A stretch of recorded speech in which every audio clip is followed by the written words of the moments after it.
going to go over the hollow hold. Most people do this wrong, so I'm going to show you how I want you to do it. So I'm going to lay down. Yay!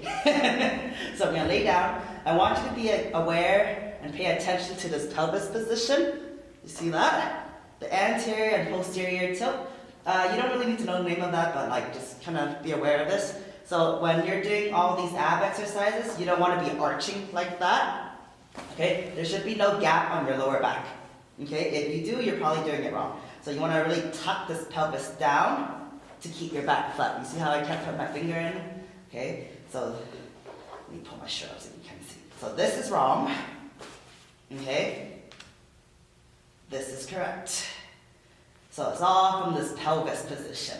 So we're going to start off with your legs up in the air. Tuck that pelvis inwards, okay? You don't want to be arching. You shouldn't be arching up here anyway. Anyway, so you're going to slowly bring your legs down while tucking that pelvis inwards. And slowly bring it down. Relax this hip. Like that, okay? Now let's say I go down a little bit too much and I start to lose it. That's too low. Come up a little bit more. Tuck that pelvis in. You also want to push your diaphragm down, like push your ribs down into the abs, and then you're going to crunch up. Okay, so this is obviously too easy for me, so I'm going to show you how I do it.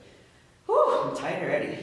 Okay, so I'm going to slowly come down. I'm going to tuck this pelvis in. I'm going to slowly bring my legs down, and I'm going to crunch up, driving this diaphragm down. I'm going to lift my back, upper back as much, like bring it off the floor as much as I can, and lift my arms behind my ears. And I'm just going to hold it here. And this whole time, my abs are engaged right now. It's on fire. My lower back is flat. And I'm looking up to the ceiling. I'm not looking at my toes. And I'm just going to hold it here. Whew.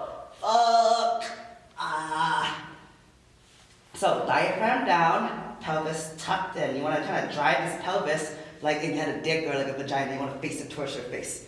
So get it up there, not away from you. So if you notice, if your back is hurting and you're going like that and you're arching, right? You're not hitting your abs anymore because it's flaring here. And another thing is when you come down, you don't want to be pulling with the hip flexor. Right now, this is my hips. Okay, you want to relax the hip and just kind of straighten out your legs and kind of tuck it in and just relax the hip. Feel this. So if you start up here, you'll feel your abs engage as you come down. Okay, but let's say you start from down here and you're a beginner, or you pull it up, that's my hip. This is my hip pulling up, not the lower abs. So I highly recommend you start from up here, tuck this in, and just relax the hip while pulling the rib cage down, crunch, and hold. Ooh, shit, it's on fire.